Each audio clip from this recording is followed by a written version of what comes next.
성령님께서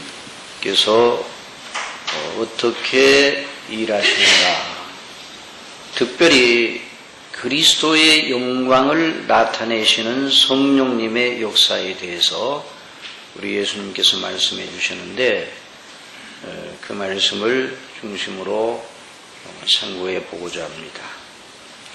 저는 먼저 여러분에게 이런 질문을 던지고 싶습니다. 우리가 예수님의 교훈, 아니 성경의 가르침을 대하면 세상의 다른 여러 교훈들과 비교하여서 어디서 차이가 나는가? 여러분, 세상의 모든 다른 교훈들, 그리고 또 다른 종교들도 사람에게 악을 행하라 그렇게 가르치는 교훈들이나 종교들은 하나도 없습니다. 다 선을 행하라, 또 자기의 덕을 쌓아라, 또 종교적인 면에서는 내세에 들어갈 준비를 하라, 그러면서 그런 강조를 하는 면에서는 큰 차이가 없어 보입니다. 그래서 예수님을 믿으면서도 그와 같은 교훈들을 참조하면서 함께 병행하면서 교훈을 받아도 되지 않을까, 이런 생각을 언뜻 할 수가 있습니다. 사람의 생각대로 한다면, 하나의 휴머니즘적인 차원에서 생각한다면 그렇다 이렇게 대답할 수도 있습니다. 그러나 성경대로라면 그것은 아닙니다. 저나 여러분이 예수님을 처음 믿으라는 전도의 말씀을 들었을 때에 별 관심을 두지 않을 때에는 큰 문제가 아니었습니다. 그런데 예수님을 믿을까 믿지 말까에 대한 고민을 진지하게 하기 시작했을 때는 전혀 문제가 달랐습니다. 왜냐하면 예수님을 믿어야 하는 이유를 말하는 성경의 가르침과 이제까지 우리가 들어왔고 따라왔던 여러 세상의 교훈들 사이에 아주 근본적인 차이가 있기 때문입니다. 그러니 예수님을 믿는, 성경대로 믿는 믿음을 가지느냐 아니냐는 이 문제는 보통 큰 문제가 아닙니다.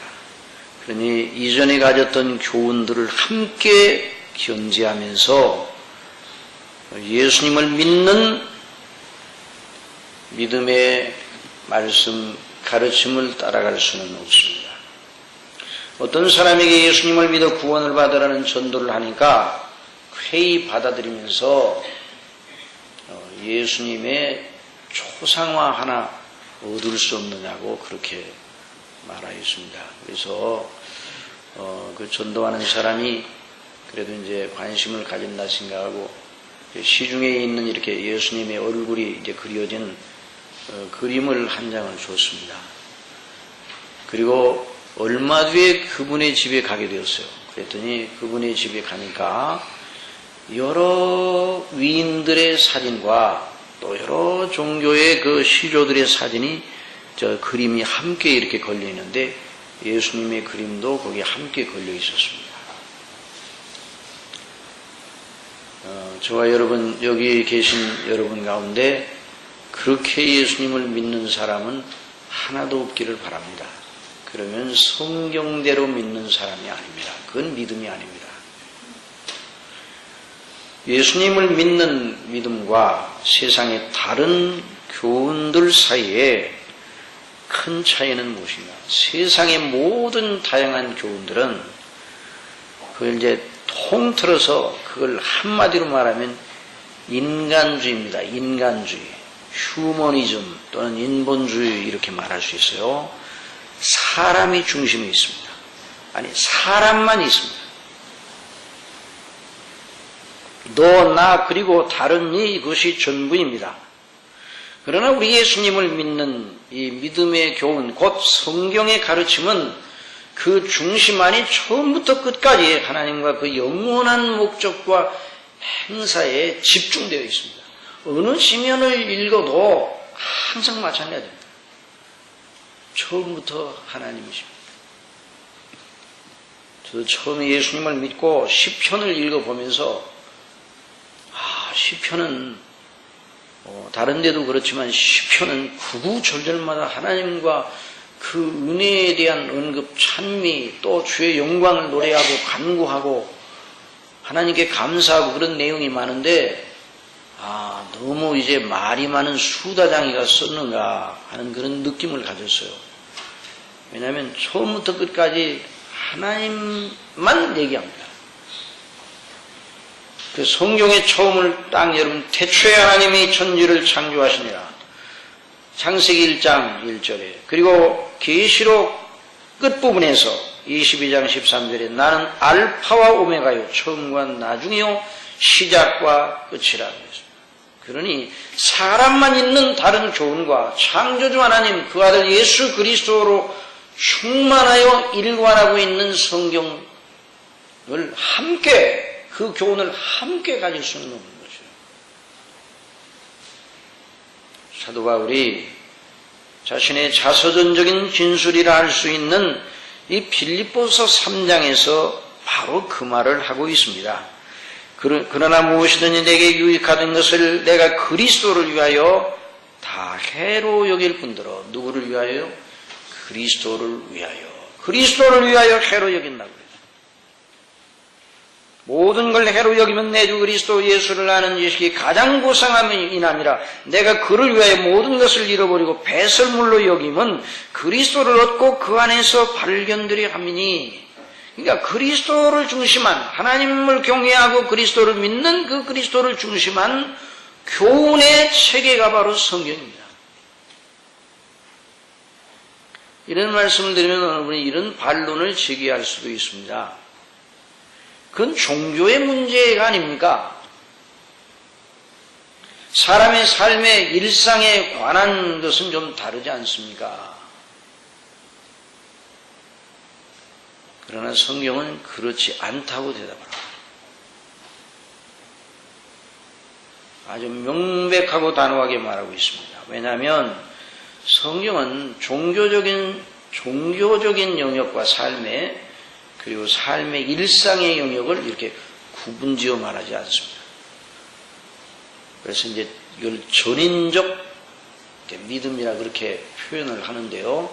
전인이라는 건 생각하고 마음 먹고 행동하고 사는 그 모든 삶의 국면 전체를 다 통틀어서 전인적 활동, 이게 믿음은 전인적 믿음인데 삶의 모든 부분에서 우리의 일상의 삶, 그 전체 속에 그리스도 안에서 하나님을 믿는 믿음을 행사해 둔다고 가르치고 있습니다. 성화라는 것은 여러분 성화, 우리가 예수님을 믿고 그리스도 안에서 믿음으로 말미암아 구원을 받고 그래서 하나님이 기뻐하시는 그 목적을 따라 그리스도의 형상을 본받아가는 그 성화의 삶을 산다는 건 무엇인가 하니 우리 영혼이 깨끗해지고 영혼의 그 죄의 그 오염이 점점점 옅어지고 하나님의 은혜로 성령님 안에서 그리스도의 피를 힘입어서 우리 영혼이 점점 깨끗해지고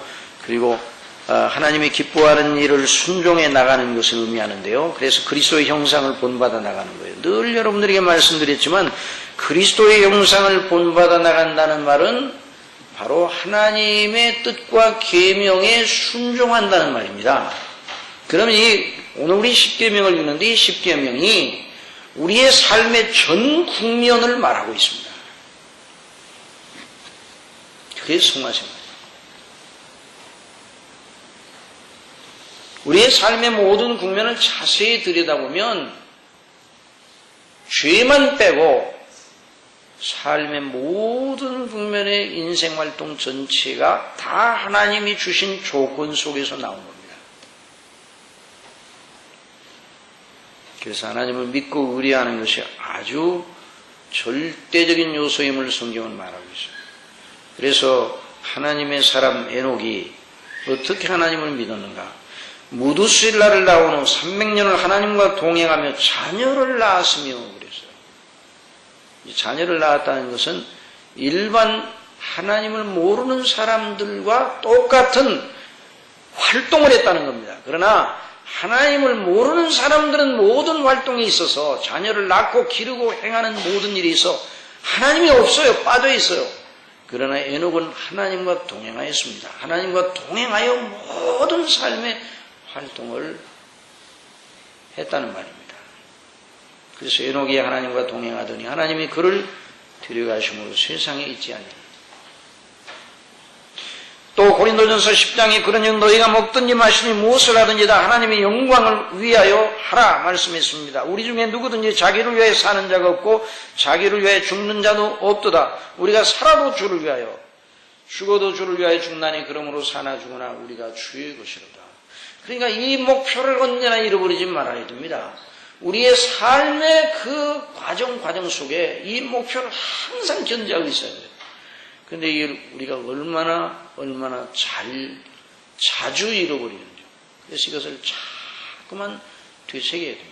우리 예배를 통해서 하나님과의 관계를 회복하고 하나님께 영광을 돌리고, 그래서 하나님이 주시는 은혜로 새롭게 되는 것이죠. 본래 하나님께서 사람을 창조하셨을 때 범죄하기 전에 아담의 상태는 하나님의 충만이었습니다.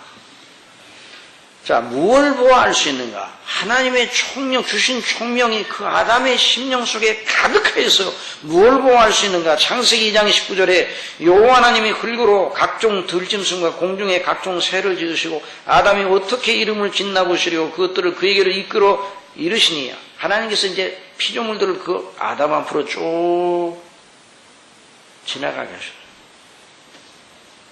코끼리, 호랑이, 사자, 모든 피조물들, 새, 다 모든 피조물들, 그 아담 앞으로 다 지나가게 하셨어요. 그리고 아담에게 이름을 짓도록 하셨습니다. 이름은 그 피조물의 속성, 특성을 나타내는 것입니다. 그래서 아담이 이렇게 보다가 곰이다. 곰처럼 생겼습니다. 코끼리다. 특성을 따라서. 하나님께서 지으신 피조물들을 보자마자 각 피조물에게 부여한 특성을 제대로 알아맞혔다는 건 하나님의 의중과 목적과 그 하나님의 그 거룩하신 그 창조의 능력을 마음속에 두고 있었다는 말입니다. 그리고 그 총명으로 범죄하기 전에 아담은 하나님께서 자기 갈빗대로 지으신 여자 하와를 보자마자 뭐라고 했습니까?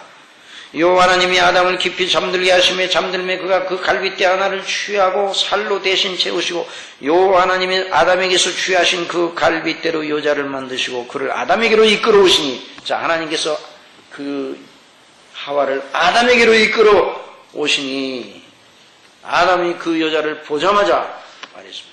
이는 내 뼈 중에 뼈요 살 중에 살로다. 남편들이요, 자기 아내를 볼 때마다 그렇게 고백하는 일이 있으면 최고의 고백인 줄 믿으시기 바랍니다. 그렇게 한 적이 없는가 봐요. 그러니까 이 말은요, 최고의 사랑, 하나님께서 아담과 하와를 지으셔놓고 무죄한 상태의 그 인간의 영화로운 모습을 나타내는 말이에요. 그러나 죄가 들어와 사람의 사상과 행실 속에 하나님이 계시지 않습니다. 하나님과의 관계가 단절되었어요. 하나님을 마음에 두기를 싫어합니다. 하나님의 그 영광을 썩어질 사람과 금수와 버러지 형상의 우상으로 바꾸느니라 말씀하셨어요. 또 사람과 사람 사이의 관계도 아름답지는 못합니다. 가장 아름다워야 할 사랑하는 부부 사이의 관계도 그렇게 쉽지 않습니다. 왜? 죄가 있기 때문에. 저와 여러분 다 이런 죄의 특성을 가지고 있어요. 누구나 다 말할 필요가 없어요. 누가 더 많이 가지고 있는가? 기대기를 할 필요는 없습니다. 다 죄인 중에 괴수라고 사도 바울이 말한 걸 보면 우리도 다 그렇게 대답을 해야 됩니다. 그러니 이 하나님을 싫어하는 사람, 그래서 죄에서 사람을 구원하시는 하나님의 역사는 뭔가 구원이 무엇인가? 성경에서 말하는 구원은 하나님을 미워하고 하나님과 원수되고 멀리 있는 사람으로 하여금 하나님과 화평하고 화목하고 친하나님적인 존재로, 결국 궁극적으로 하나님께 일치하는 존재로 만드시려는 하나님의 새로운 창조의 역사입니다. 정말 위대하신 하나님의 역사입니다. 여러분, 인간을 구원하시는 하나님의 역사가 참으로 위대합니다. 저와 여러분과 같은 죄인을 그리스도의 형상으로까지 나아가게 하십니다. 이 일로 인하여 우리 하나님께 영광을 돌려야 됩니다. 이걸 생각하고 늘 감격해야 됩니다. 이 놀라우신 하나님의 행사를 생각하고 우리가 기뻐해야 돼요. 다른 여러 가지 누추함이 우리에게 있고 연약함이 있고 뭐 다 말로 할 수, 우리가 우리 자신을 아는 것보다 얼마나 더 추하다는 걸 알아야 돼요. 그런데 우리 하나님께서 우리에게 손을 대지 아니하시고 우리를 구원하시는데 우리에게 손을 대지 않으셔서, 우리에게 손을 대시면 완전히 멸해지고 맙니다. 하나님의 얼굴을 본 자가 살짝 없다. 그 말씀은 무슨 말씀입니까? 직접 하나님의 영광을 보면은 녹아버립니다. 죄인이 거룩하신 하나님과 접촉하는 순간 즉시 죽어버리고 마는 것입니다. 하나님께서 우리를 구원하실 때 그 아들 예수 그리스도를 보내셔서 우리 대신 죄를 담당하게 하시고 우리의 받아야 할 영원한 형벌을 대신 받게 하시고 우리 죄를 용서하시고 당신 자신과 화목해 하셨습니다. 정말 이걸 여러분 생각하시고 감격하시는 데까지 나아가시기를 바랍니다. 이런 역사를 베풀어 주시기를 바랍니다. 그러니까 예수님의 죽으심, 탄생과 고난과 죽으심과 오늘 우리가 사도신경으로 고백한 그 예수님을 믿는 그 믿음, 하나님 아버지와 우리 주 예수 그리스도와 성령님을 믿는 믿음, 그 예수님의 그 탄생과 죽으심과 부활하심과 성천과 하나님 우편에 앉아 계심과 다시 오심으로 이어지는 일련의 행사, 이것이 바로 저와 여러분을 구원하시는 하나님의 놀라운 행사. 그러므로 우리가 그리스도의 영광을 알아야 됩니다. 그리스도의 영광을 보아야 됩니다. 그리스도의 영광을 보는 것이 저와 여러분의 최대의 관건이에요. 최대의 과제인 것입니다. 영생은 참 유일하신 하나님과 그 보내신 자 예수 그리스도를 아는 것이니라. 그러면 누가 예수 그리스도의 영광을 알아보는가? 누가 예수 그리스도의 영광을 알아보고 예수 그리스도를 아는 바른 지식 안에 거하며 하나님을 섬길 수 있는가? 우리의 머리로, 우리의 도덕성으로, 우리의 교양을 좀 높여서 성경은 아니라고 말하고 있어요. 자, 니고디모가 최고의 지성인이에요. 최고의 도덕가예요. 그 당시에 최고의 종교적 열심을 가졌다고 자랑하던 사람이었어요. 휴머니즘의 극치입니다. 니고데모가. 휴머니즘의 극치인 니고데모가 예수님 앞에 왔을 때 예수님께서 그 밤에 혼자 있는 그 니고데모를 향해서 사람이 거듭나지 아니하면 하나님 나라를 볼 수 없느니라. 이 말씀은 휴머니즘의 극치가 최고도로 인간을 고양시키고 최고도로 올라가더라도 하나님의 나라와의 접속이 불가능하다는 말입니다. 안 돼, 안 돼.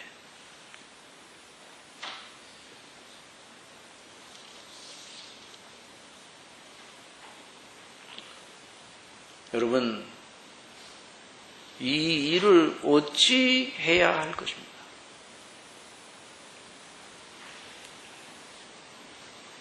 내 뜻과 너희 뜻과 다르다. 내 길과 너희 길이 다르고 내 생각과 너희 생각이 다르다. 어느 정도로 다른가?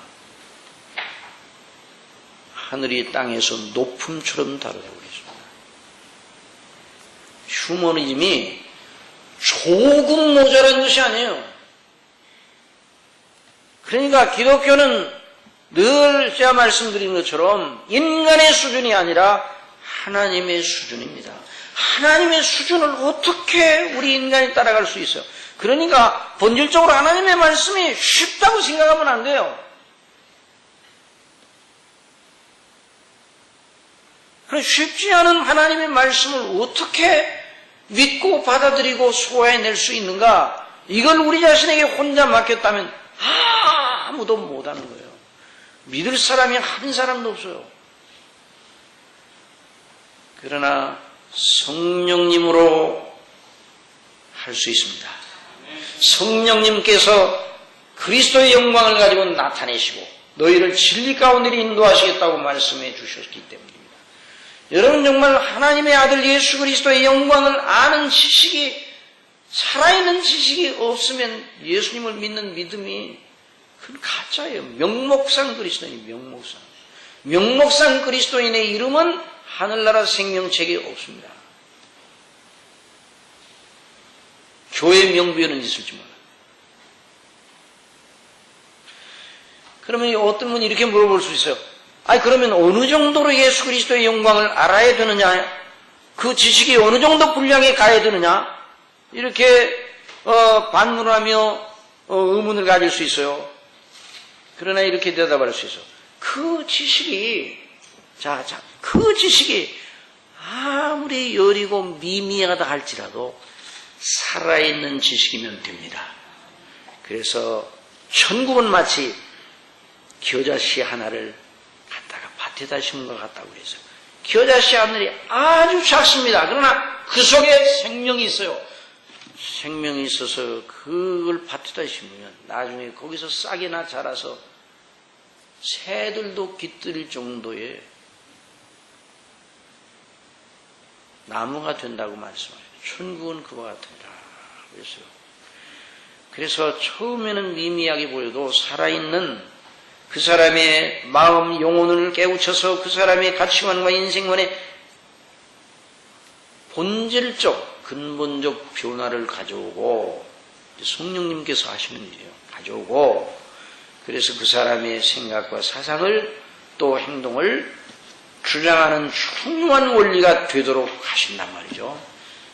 그래서 그것이 처음에는 미미할 수 있습니다. 살아 생동하는 역사는 미미한 지식이라도 그 사람을 결국 구원하시는 하나님의 놀라운 능력으로 작용하는 것입니다. 그래서 욥기 8장 7절에 보면 한번 따라합시다. 내 시작은 미약하였으나 내 나중은 심히 창대하리라. 이건 계엄 예배 드릴 때에 걸어놓는 말씀이 아닙니다. 오늘 장사를 미미하게 시작했지만은 창대한 은혜를 주시기를 바랍니다. 그래서 이제 그 아멘은 조금 이따 해야 돼. 예. 그런 계엄 예배 해가지고 많은 이 업종이 잘 돼가지고 오늘은 이렇게 4평으로 시작했지만은 하나님의 은혜를 주셔서 20평, 30평 더 큰 역사가 있기를 바랍니다. 그 자체가 아주 잘못됐다, 아주 나쁘다 그건 아니에요. 그러나 그 계엄 예배 때만 필요한 말씀이 아니라는 말이에요. 그 말이 무슨 말씀이고 하니 욥기의 문맥을 보면 하나님과의 관계에 대한 것이에요. 네가 만일 하나님을 부지런히 구하며 전능하신 이에게 빌고 또 청결하고 정직하면 정녕 너를 돌아보시고 내 의로운 집으로 형통하게 하시리라. 내 시작은 미약하였으나 내 나중은 심히 창대하리라. 여러분 얼마나 귀한 말씀이에요. 그러니까 하나님과의 관계가 아주 미미하게 시작이 됐지만 정말 살아있는 진정한 전인을 기울여서 하나님과의 관계에 시작을 하게 되면 그 사람 전체가 나중에 다 구원의 영광에 이르게 된다는 말입니다. 참 놀라운 하나님의 약속입니다. 이 말씀을 유념하는 자는 복이 있습니다. 그래서 성령께서 사람의 영혼을 사망의 잠에서 깨어나게 하시고 귀를 여시고 알아듣게 하시고 그리스도의 영광을 아는 일이 시작되게 하신다. 사도행전 16장 13절에 보면 안식일에 우리가 기도처가 있는가 하여 문밖 강가에 나가 거기 앉아서 모인 여자들에게 말하더니 투아디라 성의 자주장사로서 하나님을 공경하는 누디아라는 한 여자가 들었는데 주께서 그 마음을 열어. 한번 따라해 봅시다. 주께서 그 마음을 열어 바울의 말을 청종하게 하신지라. 이게 바로 하나님의 성령님의 역사입니다. 주께서 저와 여러분의 마음을 여시기를 바랍니다. 그래서 하나님의 말씀을 청종케 하시기를 바랍니다. 우리가 늘 이런 기도를 하면서 우리 하나님께 영광을 돌리고 하루 일을 시작한다면 얼마나 영화롭고 좋습니까? 그렇게 시작한 하루와 그것이 없이 마구잡이로 행한 그 일 사이에는 큰 차이가 나는 것이에요.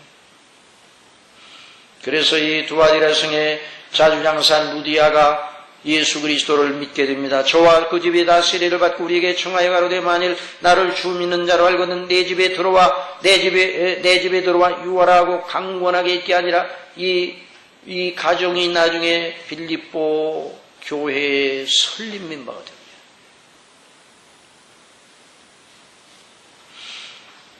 성령께서 거듭나게 하시고 하나님께 대한 의식을 갖게 하시고 말씀을 통해서요 자신의 죄인됨과 예수님을 믿을 필연적인 이유를 보게 하시고 그리스도 안에서 거하게 하시고 그 안에서 자라게 하시는 그런 놀라운 역사를 항상 구해야 돼요. 그래서 우리 예수님께서 성령께서 오시면 내 영광을 나타내리라 말씀하셨어요. 지금 내가 너에게 말할 것이 많다. 아직도 많다 말씀하셨어요. 그러나 지금은 너희가 감당하지 못하겠구나.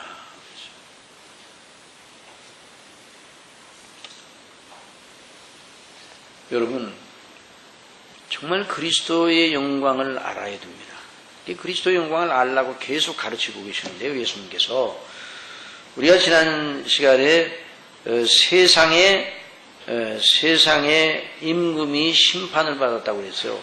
정말 우리가 이 말씀을 잘 주목해야 돼요. 세상의 임금, 사단과 하나님을 대적하는 세상은 이미 선고를 받아 영원한 형벌을 선고받았습니다. 집행일만 남아있어요. 여러분 누가 부도난 은행에다가 자기 돈을 맡기겠습니까? 망해서 그 은행이. 그 은행에다 자기의 재물을 맡기겠어요? 그런데 영적으로 세상 임금이 심판을 받았는데도 세상과 그 임금에게 자신의 행복을 부탁하고 있습니다. 세상은 이미 부도가 나고 다 망가졌어요. 영적으로 멸망 아래 하나님의 심판 아래 있습니다. 진노 아래 있습니다. 그런데도 그 세상과 임금을 믿고 따르면 안 됩니다. 이 패역한 세대에서 구원을 받으라고 말씀하신 것입니다. 그러니까 이런 권고를 듣도록 성령께서 역사하시고 이런 은혜를 사모하는 심령들에게 지금도 역사하시는 것 바로 이 성령님의 역사입니다. 그래서 여러분 늘 예수님을 바라보시기 바랍니다. 늘 아버지의 영광을 예수님의 이름으로 아버지의 영광을 위하는 길을 늘 찾으시기 바랍니다. 그리고 성령님께 인도하심을 구하시기 바랍니다. 물론 성령님이 어떻게 인도하시는가? 신비적으로 신비로운 어떤 말로 설명할 수 없는 그런 걸로만 인도하신다고 생각하면 안 됩니다. 물론 성령님의 인도하심은 정말 신비로운 역사입니다. 그런데 우리가 그렇게 인도를 받으면 헤매게 되는 거예요. 그럼 뭘로 인도함을 받는가? 말씀으로 인도하십니다. 그래서 성경을 강론하는 것이 그렇게 중요한 것이죠. 그래서 이 지혜는 이 세대의 관원이 하나도 알지 못하였지만 만일 알았다면 영광의 주를 십자가에 못 박지 아니하였으리라. 누가 예수 그리스도의 영광을 알았습니까? 영광의 주를 십자가에 못 박았어요. 오직 하나님의 성령께서 이것을 우리에게 보이신다고 그랬습니다. 기록된 바 하나님이 자기를 사랑하는 자들을 위하여 예비하신 모든 건 눈으로 보지 못하고 귀로도 듣지 못하고 사람의 마음으로도 생각지 못하였다 그랬어요. 진리의 성령이 오시면 그가 너희를 모든 진리 가운데로 인도하실 터이요 그가 내 영광을 나타내리니 내 것을 가지고 너희에게 알리겠습니다. 예수님의 예수님의 죽으심과 부활의 은혜를 가지고 알리겠다는 말. 물은 아버지께 있는 건 다 내 것이라. 예수님의 행하신 일은 아버지의 뜻을 이루시는 일이었습니다. 그러니까 여러분 성경을 보면 성삼위 하나님의 성삼위 일체의 교리 진리가 콘크리트 되어 있어요.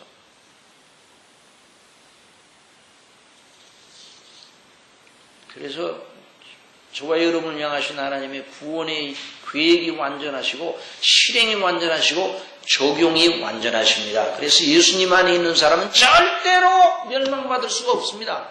예수님 밖에 있는 사람이 절대로 생명록에 기록될 수가 없습니다. 이게 영적인 하나님의 법리입니다. 법리. 그러니까 이 복음은 하나님의 수준이에요. 거듭 말씀에서 하나님의 수준이 사람의 수준이 아니니까 도저히 인간의 휴머니즘만 가지고는 안 된단 말이에요.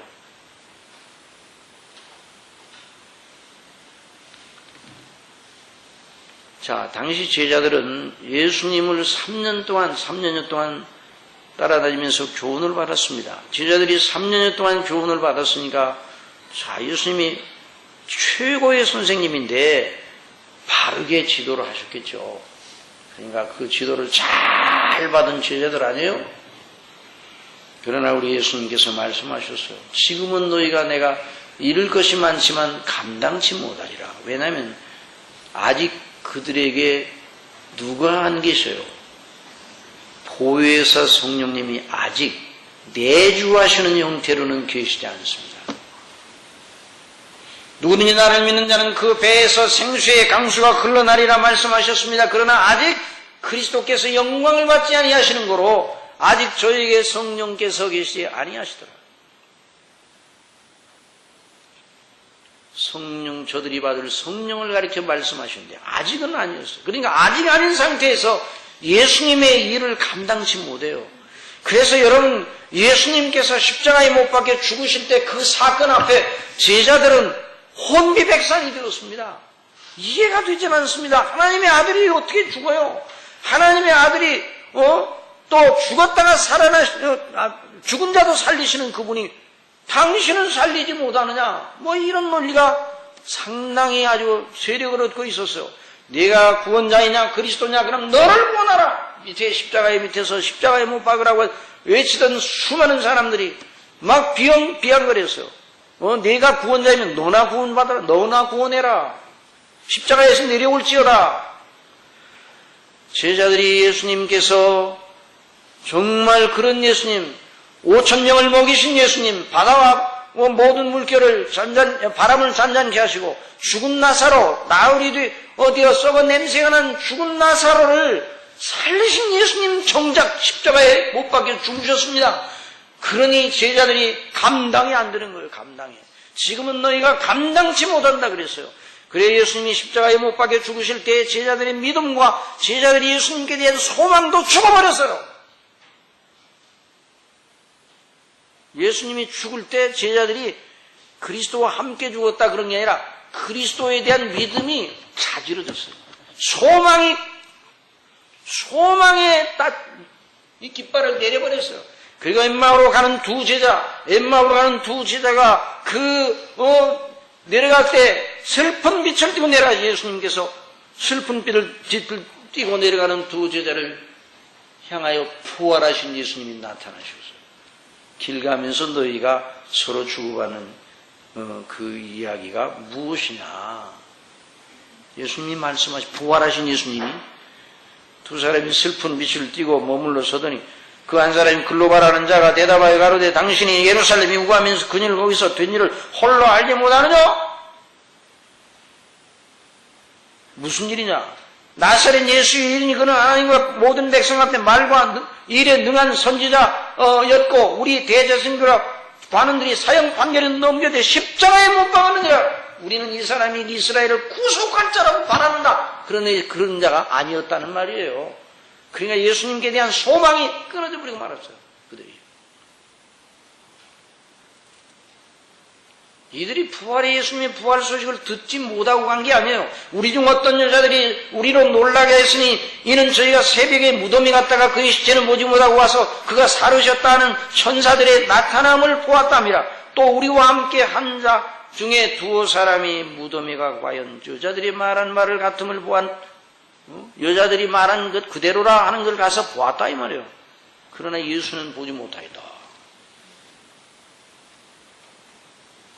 예수님께 대한 그들의 소망이 부활하신 예수님 앞에서도 깨어나지 못했습니다. 이거 다 좀 주목을 해야 돼요. 이걸 잘 들어야 돼요.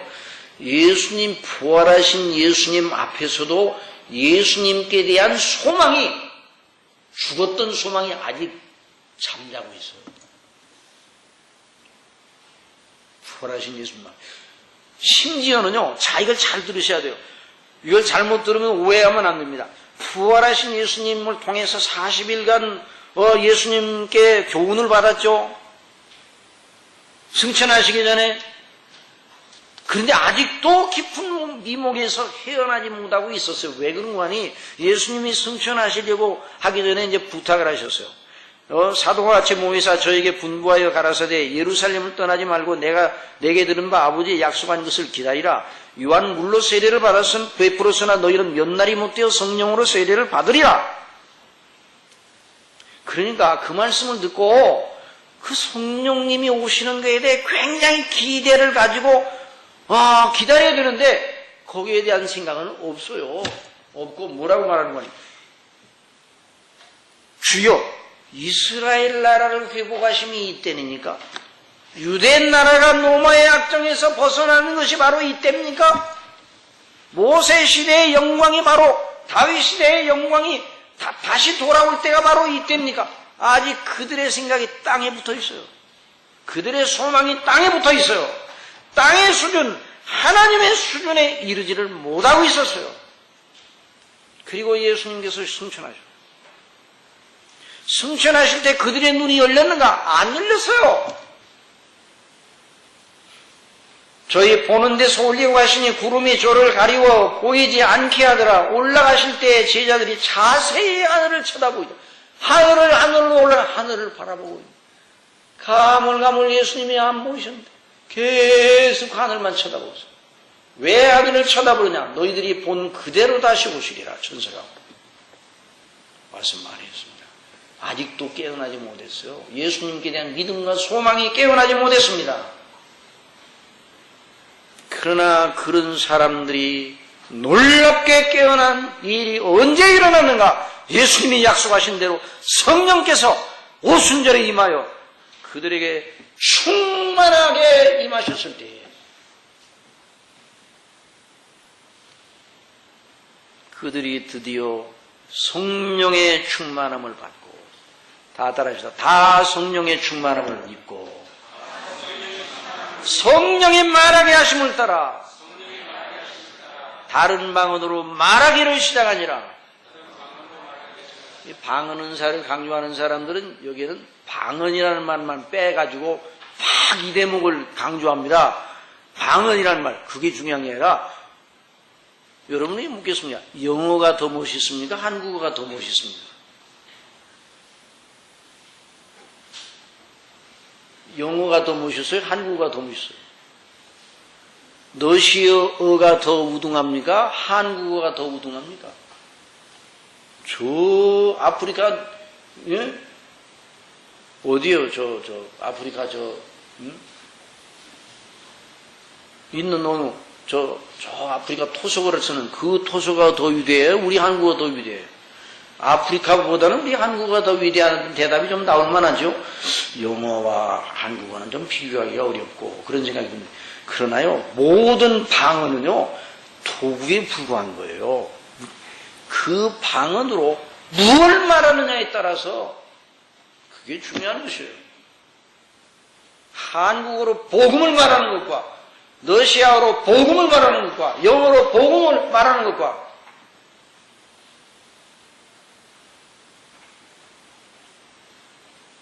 아랍어로 복음을 말하는 것과 전혀 차이가 없는 거예요.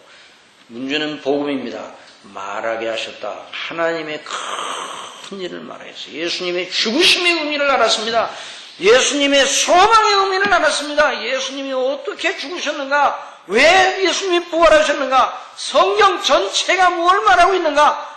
이 사람들이 성령의 충만을 받고 예수 그리스도의 죽으심과 부활의 놀라운 의미를 증거하고 그들의 영혼이 확 열리게 되었어요.